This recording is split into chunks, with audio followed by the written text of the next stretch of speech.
could talk about games played by Ryan and Mike. A modern, a retro video game show. Yes, we talk about games and sometimes other stuff like Star Trek. It's a blast, our gaming podcast. Hello and welcome to another episode of Talk About Games. I'm Ryan.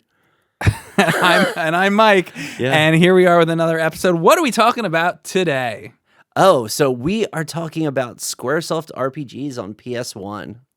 Yeah, but you know what people should actually do if they're going to listen to us every week?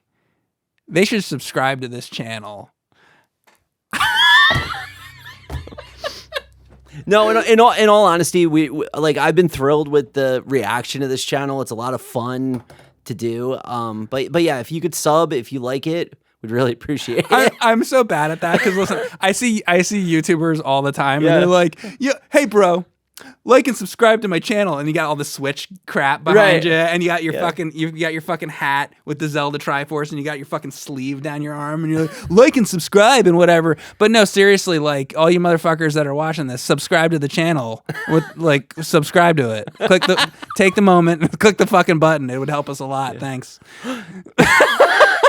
That's the way I do it. Yeah. I'm like, It's fucking like- subscribe, it's fucking assholes. Listen, this is what we need from you. We need you to click the fucking subscribe button. No, but so I mean, they're watching the fucking thing. Click the fucking thing. There's a bunch of channels that I like. I like Norm Macdonald stuff right. because I was I thought he was a funny comedian. Yeah. So I like click the subscribe button so that when I go on YouTube, Yeah. the Norm Macdonald shit pops up, and then like next time I go on there, the Norm Macdonald video pops up, and I'm like, oh shit, and I sit and I watch it. So click the fucking thing.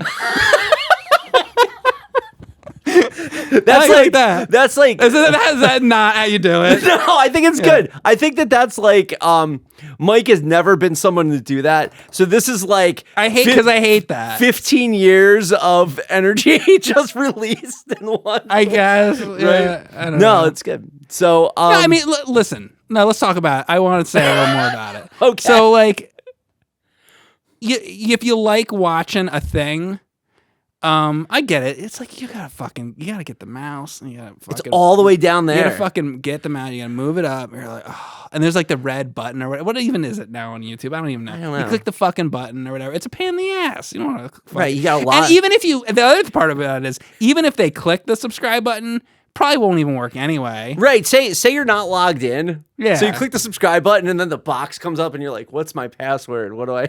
And then I know that there's people that have subscribed to my channel where I upload streams and shit, and then they go, "Hey Mike, I didn't get the notification." And it's like, well, fucking YouTube doesn't send them out anyway. Right. It's like, God damn it, YouTube. This wasn't a request. This Right. was a demand. But the idea is, I don't know, you like our shit, you like this podcast. If you click the subscribe button, you might sometimes get a notification if YouTube's being nice that day. Yeah.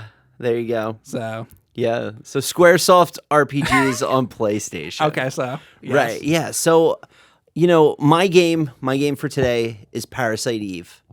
And there's a lot to say about Parasite Eve, but then I started thinking about, like, I lived this. PlayStation RPGs, PlayStation Squaresoft games, I lived it because that was right around when I was like getting a car, right around when friends were getting cars, right around when I was having a job and I could buy stuff. So I would go into electronics boutique Yeah.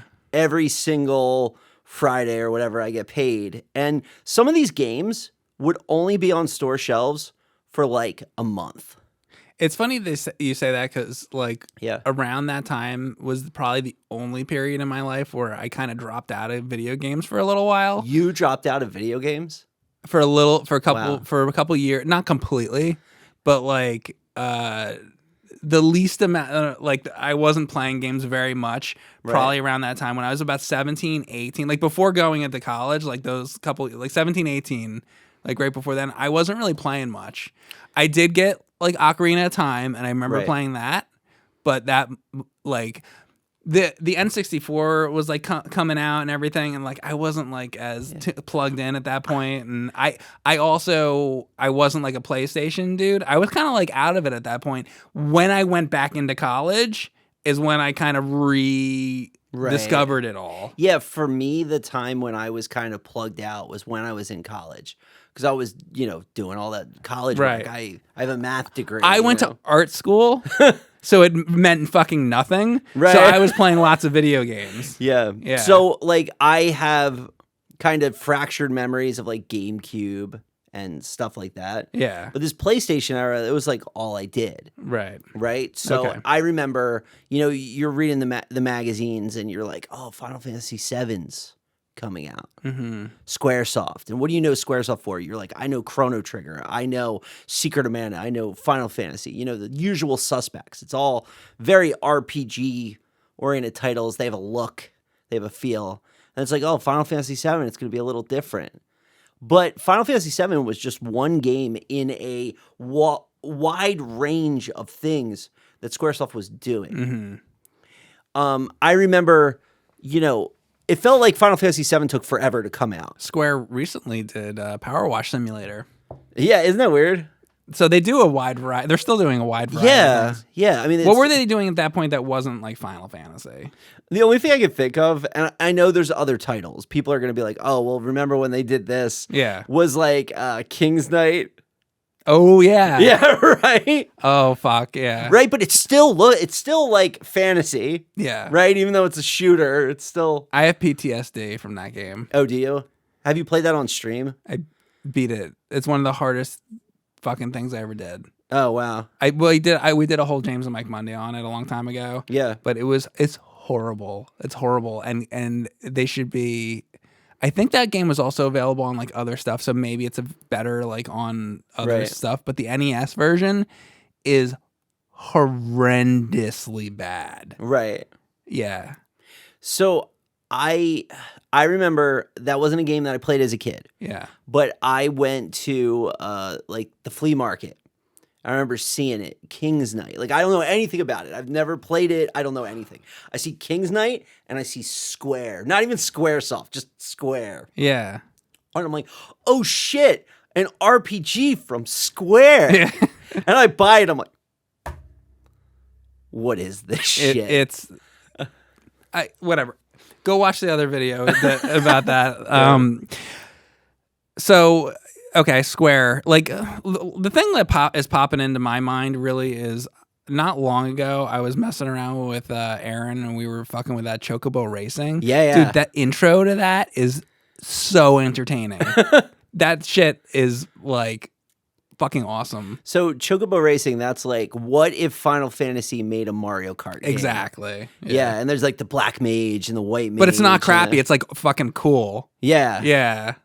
Yeah. I enjoy playing that. I own that game. Yeah. Yeah, and I had it as a kid, as a teen. Yeah.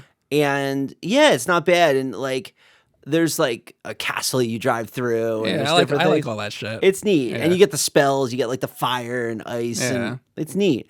There are two other games that are very similar to that, and that's the Chocobo Mystery Dungeon series. So, oh man, Mystery Dungeon. So everybody's telling me about the Pokemon Mystery Dungeon stuff. Right. Because I started to. This all goes back to you. Because Oh, no. you are the one who got me into roguelike stuff. Yeah. And by the way, one day you and I should sit down and actually play Rogue.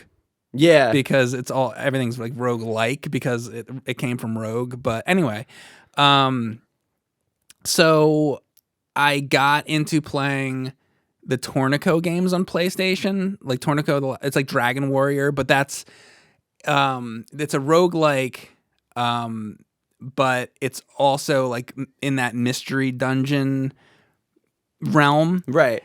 And I'm just starting to get introduced to that. So it's I guess mystery dungeon / roguelike, but then people are all telling me, but there's Pokemon ones. I'm like, that's cool, but I want to play these Tornico ones right now. Maybe someday I'll play the Pokemon ones. Do you know anything about that? There's Pokemon mystery dungeon. I know stuff? the logo and Yeah. that it's out and that I was shocked. I was at Retro World Expo. Yeah. And I'm walking around and looking at the games, everybody's selling the games. And I look at Pokemon Mystery Dungeon. And I remember those games being not expensive. Yeah. And I bet they are now. And the guy wants $80 or something for it. It yeah. might have even been more than that. Yeah. And I'm like, $80. Yeah. For Mystery Dungeon? Yeah. What are you talking about? But I guess that's what it costs now. I mean, prices are so much different. My mind is still the 2003 prices, you know. So anyway, So I'm going to tell you like the highlights, because there's a lot of Squaresoft was like, we're going to make so many games on PlayStation, but the highlights are, the biggest title is probably Final Fantasy VII, but Tobal #1 is a Squaresoft beat 'em up. And, Squaresoft is not alone. It's not the only Squaresoft beat 'em up. There's Urgites, which is like the Final Fantasy fighting game. I have not played that's that. on PlayStation. Okay. And then later Dissidia came out, which was like a more modern game. But Urgites is a fighter. Tobal #1 came with the demo to Final Fantasy VII. Okay. So everyone bought that game because they were like, "Oh, I love Final Fantasy VI." And that's just part of the game, right? It's like a disc that came with it. Okay. It came in like a double disc pack, right. and the second disc was like Final Fantasy VII demo. But I mean, it's not the full Final Fantasy VII game. You just get to play like a little bit of it. Yeah. Yeah. Yeah, it's like something you'd get in like a PlayStation magazine thing. But like that demo. Wasn't there a demo disc thing that had 3 games on it, and one of them was Bubsy 3D or some shit? Oh, I don't remember that. Yeah. Probably. Yeah. We should do a whole video on demo discs. Yeah, that'd be fun. Yeah. I'd Anyway. like to do a demo disc. Sorry to get off topic. Right. So Tobal #1, everyone knows it just because Final Fantasy demo. Final Fantasy Tactics, which is like the top-down tactical RPG. That's the one you like, right? I love that. Yeah. I love that game. It's in my top games. Is that anything like Advance Wars? Yes. But it's got Final Fantasy stuff and classes. It's got the should do job that. system. I know you like the job system. I do like that. Yeah, dude, it's super job system. Yeah. Yeah. By the way, at this point, we'll see what happens, because these come out like a month later, but I still have not like finished Final Fantasy V because it's like a long game. Yeah. I'm like 95% through. I just have a little bit more. And let me just pitch this idea to you. So you know how I think sometimes I'll play games and I get like far on them, but then I don't quite complete them. Like right now I'm playing a game called Hunt Down, and I'm like almost at the end of it, but I probably have to do one more stream of it just to beat it. Just like a little bit more and I'll beat it. But what if I just don't?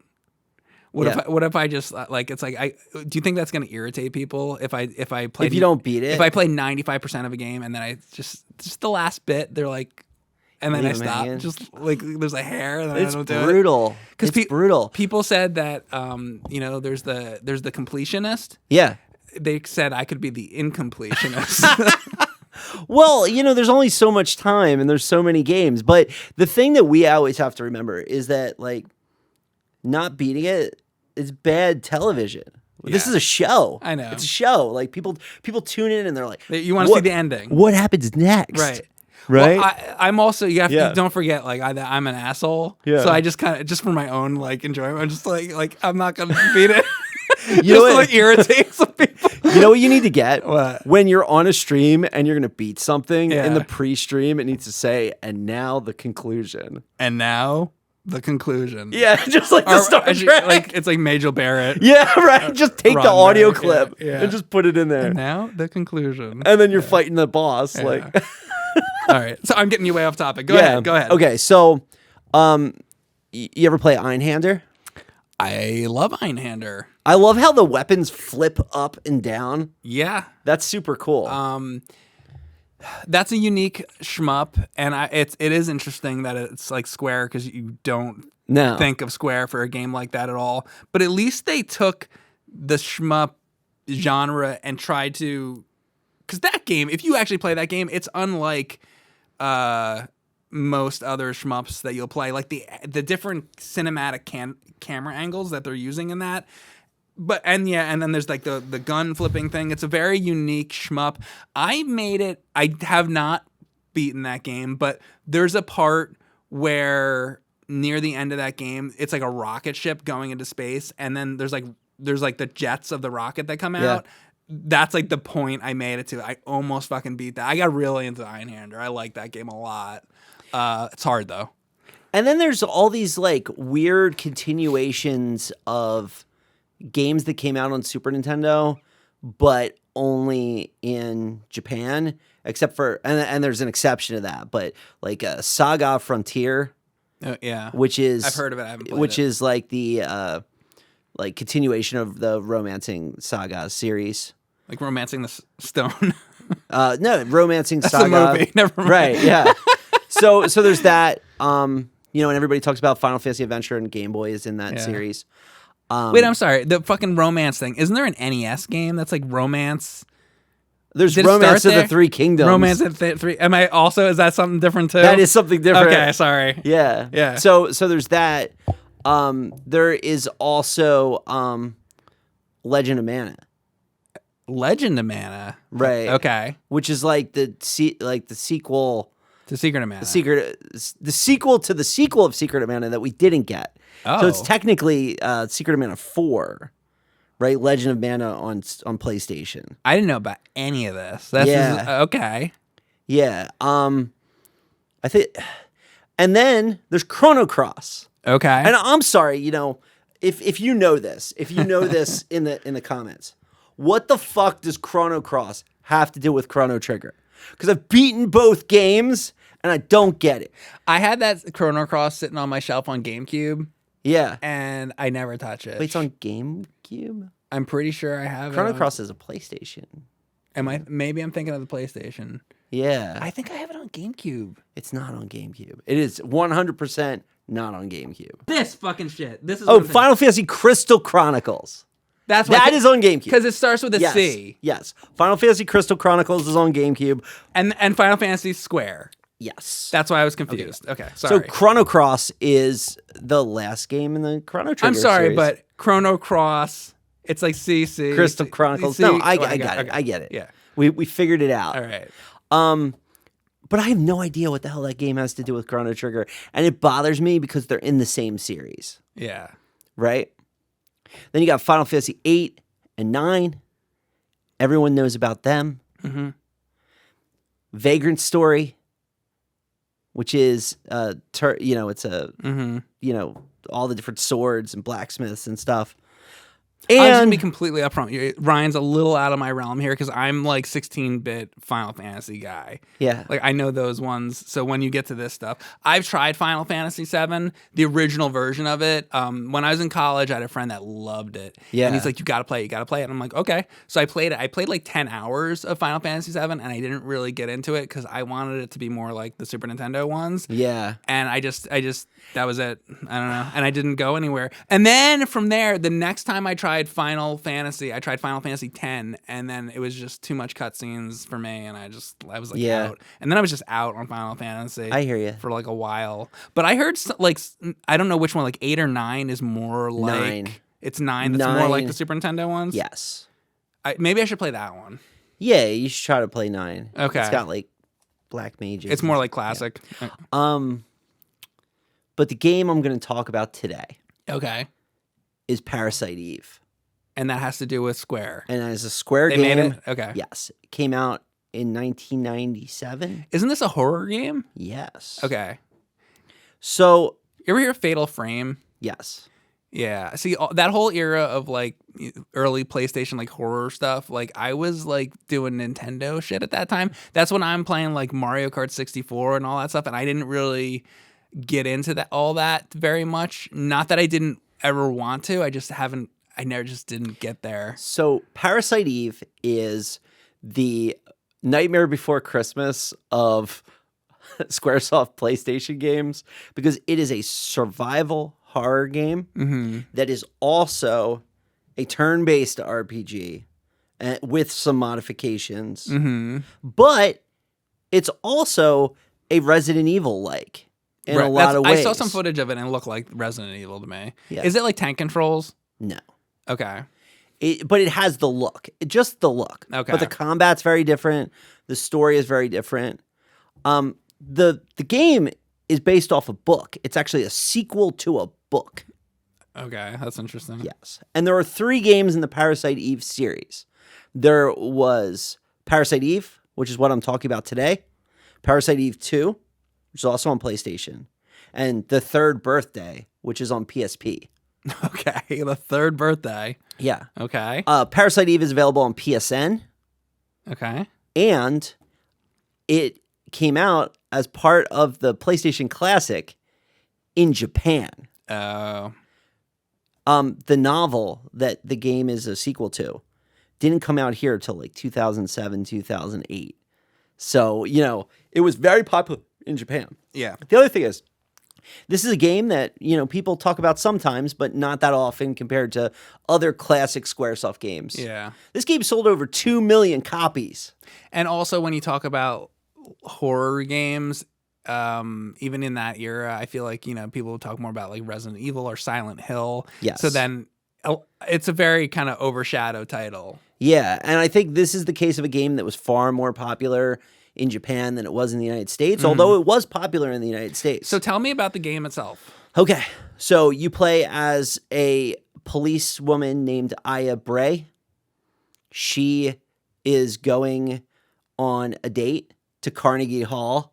This is an RPG that takes place in New York City. It's cool. It's not like some fantasy land. Mm-hmm. It's New York City. She goes to Carnegie Hall. He's taking her to play. It's supposed to be a nice night. She locks eyes with the person on the stage. And then, you ever see the movie Firestarter? I have. It's like Drew Barrymore. I have seen Firestarter, yes. Yeah, you know how... That, we made a video about that, had a lot of that a long time ago, and there's a lot of fire in that movie, yeah. So you know how, like, all the cops are, like, seeing her out front of I like that, yeah. And they all burst into flames? Yeah. That's what happens. Okay. And the everybody burns in Carnegie Hall except for Aya, who's the main character. Even the boyfriend. She like pushes him out of the way. It's kind of funny. So she starts chasing Eve. Okay. Because she's like, stop, police, And you're going. And Eve, you learn how to fight. And here's how you fight.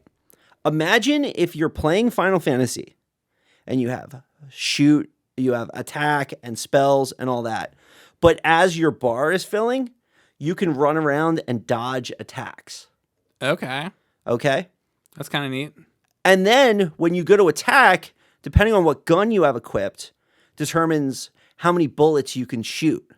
But when you choose to shoot, so like when the bar fills, when you choose to shoot, the time it takes to shoot, she stands still while she's shooting. So you got to look at the enemy. You got to find out like what attack they're going to do, where you're going to position yourself. But you can dodge most of the attacks. Okay. So you learn about that. She attacks you. You learn how to fight. You end up going down into the bowels of Carnegie Hall. You see some rooms. And then you see a cutscene where the rat like morphs into like a mutant. And then throughout the game, all the enemies are like mutants of forms of animals and things that are formed out of slime from burned people. And you're going room to room and everybody's charred remains because any human who gets near Eve just burst into flames. Right. Except for Aya. That's a cool concept. Which is cool. So you're going around, you're fighting these RPG battles where you could still run around. Yeah. It's like imagine if you were playing Chrono Trigger and you know how the characters kind of drift around in Chrono Trigger? Yeah. Imagine if you were controlling one of them. Is it anything like because you said this is turn-based? Well, it's active time, but yes. Okay. Anything like the Transformers thing we were playing? No, because that's like on a grid. This you have like free movement. Free movement where that's a grid. Okay. Yeah.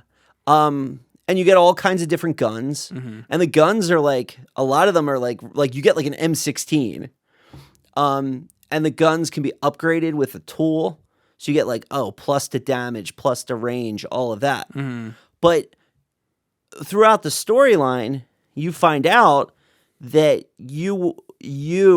Aya, got a transplant or some type of procedure happened that transferred the mitochondria from the origin of it to you and to the girl who became Eve. Okay. And the term Eve is actually a scientific term. It comes from the concept of mitochondria Eve. No, okay. Which there were papers published which basically said that the DNA of your mitochondria, which as everyone knows The mitochondria is the powerhouse of the cell.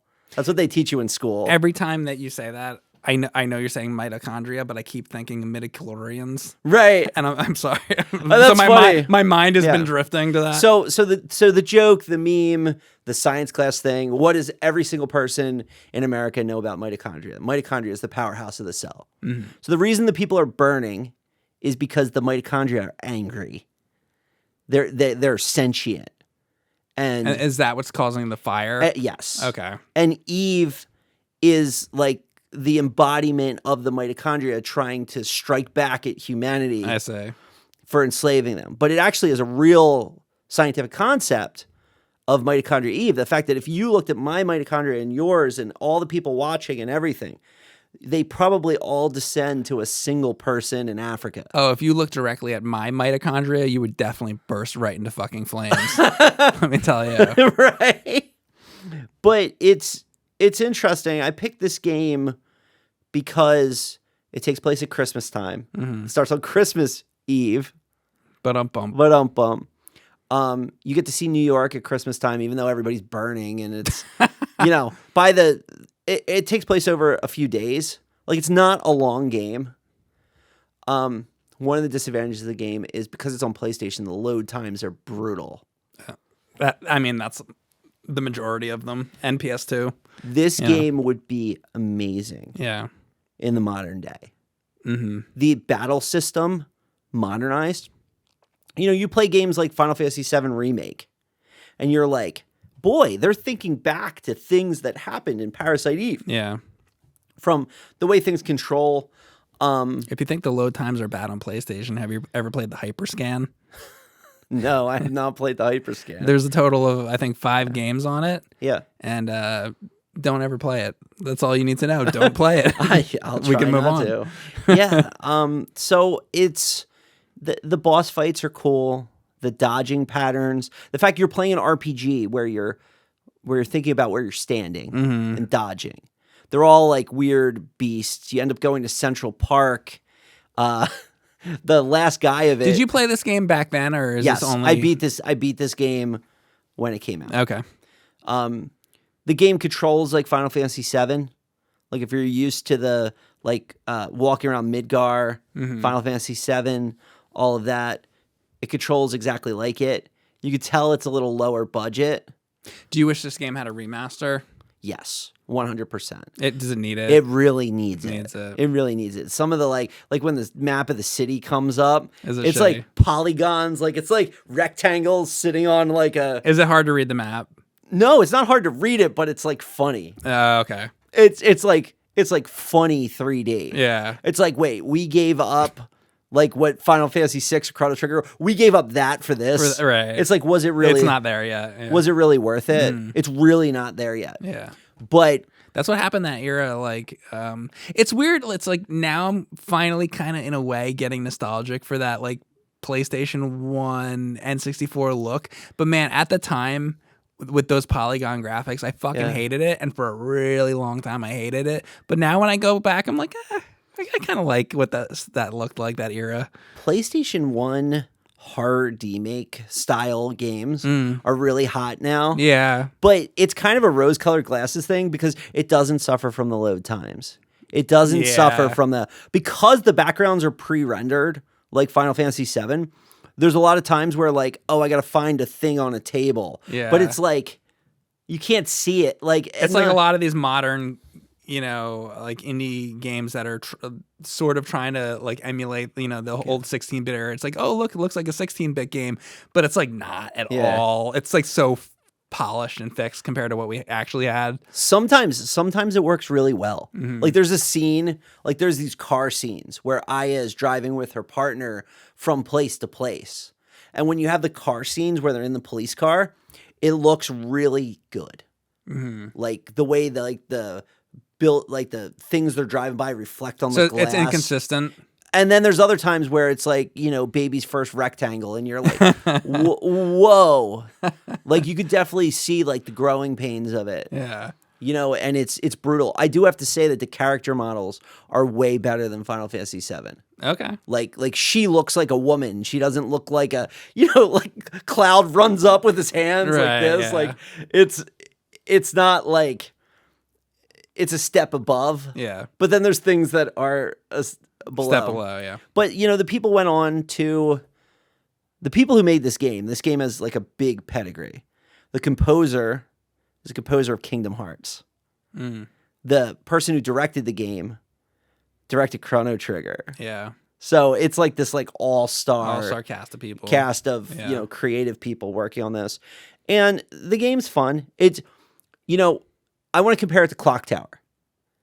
Because we played Clock Tower. The thing I remember you telling me about Clock Tower was about the woman. She's walking to the door, and then she turns around and walks the other way. But that was a Super Nintendo That's version. a Super Nintendo. The PlayStation version, the controls like clunky. It's like, where do I go? It's all of this. Clock Tower is a much scarier game than Parasite Eve. Parasite Eve is a better video game. From the stats of the weapons, to the modifiers, to the boss fights, to the dodging, all of that. It's more of a sci-fi game. It's like sci-fi horror. It's not like horror. Whereas Clock Tower is like horror. Yeah. Like there's a guy with the fucking scissors. Like, It's horror. It's like Freddy coming at you with the gloves. Yeah. But being able to see 32-bit PlayStation renditions of Central Park and of the Statue of Liberty and of all of these New York locations. Yeah. Like the police station looks like it was ripped right out of like Law and Order. Like the old Law and Order, not SVU now, but See, he knows because I know I've been to your house. You have the biggest box set that I've ever fucking seen in my life. This box set, you have the box. Is it regular Law and Order? yeah, it's Law and Order. It's just Law and Order. The box set is as long as this fucking table almost. Yeah, like it's crazy. How it's many like seasons? 32 seasons. I've never seen anything like it. It's unbelievable. Yeah. It's funny if you look at the first disc and the last disc. Like in the first disc, they're like calling on like the phones where they like spin it like a rotary phone. And by the time you get they to have the end, cell they're on phones, like an iPhone like X or it's crazy. That's great. Are they still going with those? So Law and Order, SVU, and Organized Crime are still going. Yeah. And I watch them every Thursday. So I want to just one. We'll get back to the thing in 1 second, but I have a question about that. So I don't watch a lot of that stuff, but what I've noticed is that it tends to be like people's parents or like older people tend to watch those type of shows. Yeah, like law shows, cop shows, that kind of stuff. Is part of watching that for you?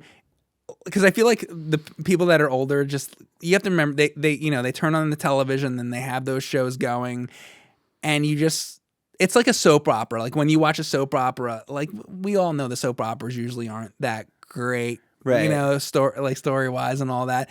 And I feel like it's just sort of background noise, kind of like my streams are just people. And I don't even take that in an insulting way. It's just like people say, oh, I turn on your streams just for some background noise and a familiar face, or, and that kind of thing.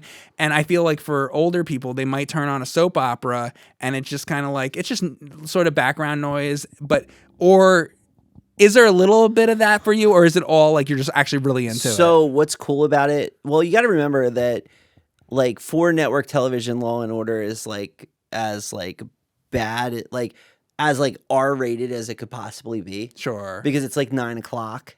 Yeah. You know what I mean? Like it's like later. It's not prime time. But it's not HBO. It's not HBO. Yeah. Although now like Law and Order, like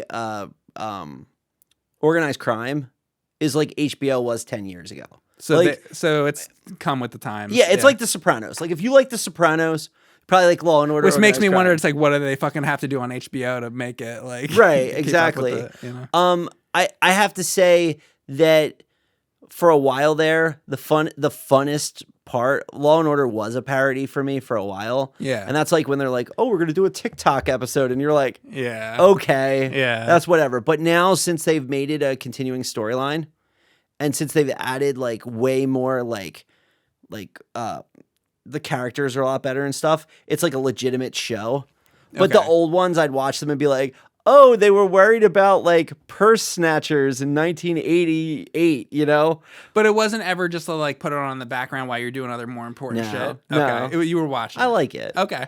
Yeah, because I like court drama. Like Yeah. I think it's. Do you like Judge Judy? I love Judge Judy. I like Judge Judy too. Judge Judy's good. I mean, I think the problem with Judge Judy is like sometimes she's just not fair. Like she she has like prejudice, I guess. Like sometimes she looks at people and decides what it's gonna be. Well, she can probably tell. She's Judge Judy. I guess so. I don't know. She knows. She's don't like, know. that person's a piece of shit. Yeah. And she's probably right. You gotta. My thing is, I trust her. My thing is like if you watch Judge Judy and you're like thinking about the law. Yeah. No, it's a television It's show. just fun. It's entertainment. It's more entertainment. It's like one step above Jerry Springer. I'd say a couple steps, but like Jerry Springer is really. Yeah. I used to watch that too. Right. Whatever. Man, daytime TV rocks. No. Yeah. No. In the 90s, right? Yeah. or whatever. But like Judge Judy's like top of my DVR. Like if nothing's on. Yeah. Like if I'm not watching anything, I'm like, oh, let's see what crimes are. Right. Yeah. You know. Yeah. So That's good. But Parasite Eve is really solid. Yeah. The load times suck. The 3D, it's the beginning of 3D gaming sucks. Mm-hmm. But the storyline is like a cool sci-fi thing. The game systems are good. I think it's worth playing. I think it needs to be remade super bad. I do want to talk about Parasite Eve, the third birthday on PSP. Okay. I think the battle system sucks in that game. Mm-hmm. Like, it looks a lot better, but it's not as good as the original. Okay. You know? And there was a second game, right? Yeah, Parasite Eve 2. Yeah. I don't know anything about it. Never played it. Oh, okay. Yeah. But I should. Yeah. I should check it out. So you did the third one, but not the Yeah. second one. Yeah. I own it, too. Yeah. That's the worst part. I own Parasite Eve, too. Right. Like, I can go play it right just now. happens. It's like it's hard to get around to every sequel for everything. Yeah. There's just so much. Yeah. Right. Yeah. With so many games coming out every day, it's like, oh, I'm going to sit down and play that now. Yeah. I mean, Yeah. you could, but there's Yeah. a million things. You know, but maybe I will. Yeah. Yeah. So That's my your game had a lot of stuff to do with the cells. Mitochondria cells. The mitochondria cells. So that was our big segue into my game because my game is Dead Cells. Oh. So do you know anything about Dead Cells? I know that it is a super popular roguelike game. Yes. Yes. Okay. So people kept telling me over and over to try out Dead Cells because I had been playing a bunch of roguelikes because you had originally got me onto roguelikes. So finally I was like, fuck it, I'll try it because they keep talking about it. They're like, I'll probably like it. So I downloaded it and sure enough, I actually really, really, really like it. It's really good. But so there's different types of roguelikes. So on a previous episode to talk about games, we talked about Enter the Gungeon. Mm-hmm. That's a bullet hell roguelike. I had mentioned another one earlier, the Tornico stuff. Tornico is more like a RPG roguelike, sort of like more like a Zelda. If Zelda was a roguelike, it's hard to kind of describe that game. This game is a Metroidvania roguelike. Oh, cool. Yeah. And so with Metroidvanias, sometimes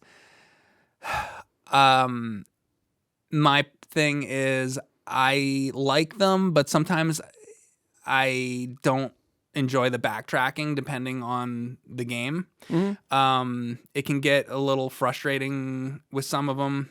Having to backtrack, it's like, oh, I can't progress because I need to go back to this area, this area.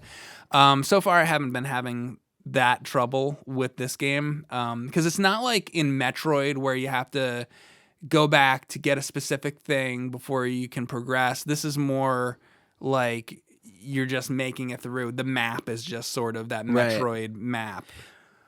What happens when you die? Okay, so you play, and then you encounter some guys. Let's say you die. You start back at the beginning room. It's like a log. There's like a hatchet and a log. It almost kind of reminds me a little of like Dark Souls when you die with the bonfire. Yeah. So you die, and then you start again. But what the game is, it's more of like a intense hack and slash combat type of game where you have double jumps. You have you have a roll. and you can get different weapons. So you can get like you can get different types of swords. You get bows. You get shields. You can get whips, all kinds of different stuff, and then you start deciding on what weapons you like compared to other weapons. Like some people in my chat will be like, "Mike, you got to get the whip because the whip is really fast, and it's also like long range." So then I get the whip, and then I'm like, the whip's alright, Yeah. but like but I like this or that better. So you're constantly choosing like what weapons you like more than others, and So the way that weapons work is different, but then how do you upgrade like how much damage you do or how much health or like that kind of thing? So the game is called Dead Cells, and it's the cells are when you kill enemies. It's not every single enemy, but let's say every like fourth enemy or something. Right. A cell will come out, and then you collect the cell, and you gradually collect cells on your run, and let's say there's like an area, and when you get to the end of the area, you go into like a little room that you can give the cells to a shopkeeper type of guy. Okay. And you keep investing these cells into the different things that he has, and he's got all kinds of different stuff. Like he might have different types of upgrades. Like your one thing is that so when you die and you start from the beginning again, you might want to have gold reserves. So you can put money into gold reserves so that as you're collecting gold, because there's also like money too. Yeah. As you're collecting the gold, when you first start the game, if you get gold and you die, you just lose it. But if you unlock the gold reserves through getting the cells, then when you start the game, you'll now start with some of the gold, and you can gradually like increase that. And there's all kinds of upgrades you can get, like 100. Like, this is a deep game. So is the gold the only thing that carries through death? No. So like there, and that's what people would ask me as I'm streaming too, is like what carries through and what doesn't. It's like a lot of different things. Basically, like you can unlock like the ability to start with a better starter sword every time you die. So when you first start playing the game, they just give you a crappy sword, like a wooden sword and a wooden shield, and that's the crap you start with.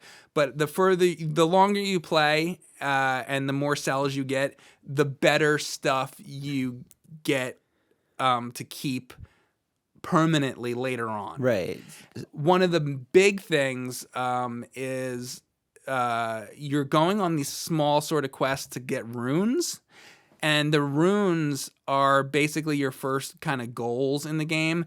One of the runes is like a bramble rune or like a vine rune. Yeah. So let's say you fight this enemy, and then he drops a rune, and now you permanently now have the ability to, whenever you see like a little bush on the ground, you can make the vines grow up, and then you can now climb to different areas you weren't able to get to before. So your travel abilities you keep as you go on. It's kind of like Yeah. Yes. And so there's different ones. And then the next one I got was the Ram Rune ability. That one, it's like a ground pound, like Mario.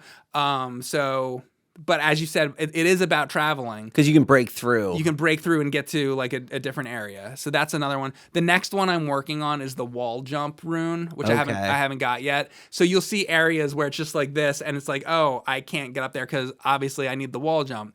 So I'm working on getting that, but this is not an easy game. No. So you keep going through these things over and over and over, and you're learning the levels and you're learning the combat better each time. I'm going to give one example. There's an enemy who's like a little green guy, and he does this attack where he waits a second and then he lunges at you. The first time you play, you don't really know how he moves, but as you play it, you get used to that timing, and then when he's about to do it, you know to roll so that he passes you, and then you can flip around and hit him. Mm-hmm. Or there's another enemy who's got like a shield and arrows and stuff. You can only hit him from the back. Another guy, when he starts like glowing red, that you're going to roll by him and try to hit him in the back. Things like that. So you're not only trying to upgrade all your stuff, but you're also learning all the individual ways of how to fight all the guys in combat. Yes. Are there bosses? there are bosses. I have only beaten one so far. By the time you see this episode, I might be a lot further. So this is probably out of date by the time you guys are seeing this. So I would like to let you know that this is more of like a first impressions right now.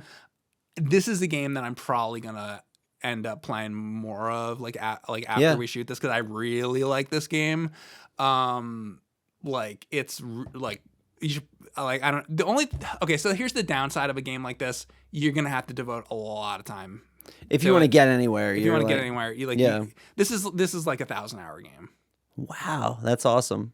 No, yeah. This is like a 500 And is it procedurally generated, or is the map always the same? Let me put it this way. Like, I shouldn't really just say that, because I'm sure there's people that, you know, you can beat the whole game. They do it in an hour. In an hour or whatever. But, like, for, like, a regular person, it's like you're going to be, like, trying to collect these cells and, like, doing this and whatever. I'm sure there's always a guy, and he's like, he beat it in 5 minutes, I know. He beat it when he was 4 years old, and he had a blindfold on and all that, I know. But Ryan, what was the question you asked? I asked, is the map procedurally generated, or is it always the same? Procedurally generated. Okay. So, yeah, every time you do it, the map is a little different, and there's so many different areas in this, and what you're trying to do is there's different pathways, kind of like Castlevania 3. Yeah. So you beat one area. An area usually will have like 2 exits. Right. And one exit might take you to like the sewers, and the other exit takes you to the ramparts or to the castle. And then if you go that way, you get into the ramparts. Then there's two ways to go there. So there's always 2 ways to go. So it just kind of seems like this game is just. I'm sure it's not endless, but from my perspective, right now it seems like fucking endless, because there's always like another area that I got to get to, and every time you complete, I guess maybe I can call it a zone. You complete a zone, you go back to those same guys, you invest your cells. But of course, because it's a roguelike, the part that sucks is, you know, if you get killed, you can lose all your stuff. Because you're trying to collect those cells. And if you have like 30 cells or something, and then you're like this far from the door, and then you die, you know, it's like, that sucks. And because that's like an hour wasted. That was one of the things I liked about 30XX that we played for the show, was the fact that I could learn all the bosses and learn all the stuff in the mode where I don't die. Yeah. Because then when I went into the roguelike mode, I knew what I was doing, and I could like... It's similar kind of stuff. Yeah. And did the 30XX have like a map with it? No, because they're individual levels. Okay. Right, so it's like Mega Man. Oh, that's more Mega Man, where this is end. more. And by the way, so like we talk about, obviously there's a lot of reasons why it's like very much like Metroid, but what about the Vania part of it? Right. Well, there's one of the main weapons is a whip that you can get. And there is you can find wall meat sometimes. So so if you're playing and you get like injured, one of the upgrades you can get, and the first upgrade I got was the health upgrade, where you give the guy a bunch of cells, and then he gives you like the bottle, and then you can refill your health. And then if you give him a bunch more cells, then you can get bottle number 2, which is better. So now you can take a drink twice. The one fucking thing I gotta say that pisses me off about this, and I would be careful about how I say it, because it's a little bit interesting. In Dark Souls, one of the things that I like Dark Souls a lot, but one of the things I didn't like is you're fighting a bunch of guys, and that's a hard game too. You go to heal yourself. The guy takes out a bottle, and the bottle has the health potion in it. And there's a fucking knight coming towards you, and he's got a fucking sword. He's gonna cut your fucking head off or whatever. And you got the bottle, and you go to uncork the bottle, and he takes the cork out of the bottle, and then he brings it up to his nose, and he's like sniffing it. God, that smells like good. It's like gummy berry juice. Oh, what is it? I wonder what flavor this is. And then the knight cuts your head off. Right. Because same thing in this game. You have the fucking bottle. There's like all these dudes coming at you. This is like a lightning fast game. Right. You take the fucking bottle out, and he's like fucking dicking around, and then finally he drinks the stuff. Basically, what I'm trying to say is it should be like Diablo, where you're like, bloop. It takes like 3 seconds or something for him to drink that shit, and it can get really annoying because you're like, I hit the button. You literally see the guy sometimes have the thing like in his fucking hand, but he hasn't drank it yet, and it's really fucking annoying. But I also at the same time, I can defend it too. Yeah, because it's like if it was automatic. Yeah. Okay, so the way you do it is you have to, if you want to pick up an item, there's something on the ground. It's like a bow, and you're like, oh, I want that bow. You tap the LB button, and he will pick up the bow. Yeah. But if you want to use the potion, you hold down LB as opposed to just tapping it. So you hold it down, and then he will drink the potion. Right. If they made it to where you just tap the button and he drinks it really quick, you could what if you only got hurt by an enemy, and you only have 2% of your energy gone? You would just pop your medicine, you'd waste it. Yeah, which they don't want. They want you to have to commit. I understand that. Yeah. But I have a way that they could fix it. Okay. So tell me. Mega Man. Right. If you use an E-Tank in the early Mega Man games, what do you do though? You go to the menu. You hit start, Yeah. and you go to the menu, and then it fills up. I wish it was like that. Yeah, because then you could do it at any time that you needed it. Yeah, and Yeah. it also wouldn't just have like the RB be for picking up items. Then if you want to take the potion, you hit start. You have your potion, use it, and then when you hit start again, you're back into the game. I think that would fix that. Yeah. So that's my fix for you for Dead Cells, but that's the way they do it. Regardless of that one point, though, I think this game is fucking excellent. The boss, I have fought a couple of the other bosses, but I haven't beaten them yet. I fought one boss. Very predictable kind of pattern, but the first time I fought him, I got my ass kicked because I didn't know what to do. So it's that kind of thing where you gotta learn what to do on the bosses. It's really fun. I'm going to ask you this question because you answered it one way in a prior episode. Do you think that I would like to play this game? Considering the fact that you really got into 30XX, I think so. I think let me put it this way. I think if you played it, I think you would definitely like it. I don't think you're a busy person. I don't think you have the time to really play it. If you were doing nothing for a long time, which you never will be, I think you would really like it a lot. Right. But I don't think you have the time for it. Okay. But I think you if you allocated time to do it, to have it, I think you would have a good time with it. Awesome. There might be other games that you would like to play more, but if you did play it, I think you'd like it. I've been meaning to play it for a while. Yeah. But I just haven't had the time. But Yeah. I think I have it in my library, and I think I maybe might. what you could do with this game is if you could devote maybe 3 hours of your life to play I would it, do that. Then you could be like, oh, I see what this is about. This is cool. And maybe that's, at least you would know. That'd be enough. Yeah. Yeah. At least you would Yeah, know. and then maybe I could come back to it. Yeah. Yeah. No, that's But cool. I mean, you've listened though. All the mechanics and things that are in it, it's like you've seen most of these things in other games before. I don't think you'd be shocked by anything in it. But one thing you might really enjoy is how fucking good the combat is. They really got everything. I like that right. it has a role. I like that there's different weapon types. A lot of the things that you're saying. Yeah. I watched you stream it. Yeah. Yeah. I sent you a message. I watched you stream it. Yeah. That's when I first started streaming. right. Yeah. I'm like, no, that looks cool. Yeah. Yeah. I definitely thought it was nice. Yeah, it's a good game. And there's a lot of little micro things I could say about it, but come watch my streams if you want to hear more about Dead Cells. Cool. It's a definite recommend from me. That's awesome. Yeah. Yeah. Yeah. That's what I got. Yeah. So this was Talk About Games. Make sure to subscribe, check out our other videos, check out Mike's stream, check out Screenwave Games to see what I'm up to, and we'll see you next time. Thanks for watching.